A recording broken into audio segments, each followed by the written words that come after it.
तर या उद्घाटनाच्या सोहळ्यासाठी आपण जाणार आहोत। मात्र वळूयात पुढल्या बातम्यांकडे।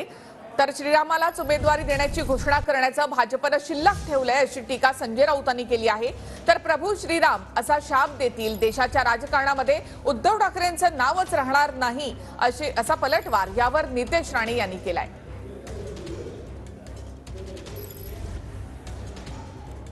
नहीं, बाकी है कि 22 तारीख को बीजेपी की तरफ से ऐलान होगा कि हम प्रभु श्री राम को ही चुनाव में खड़े कर रहे हैं।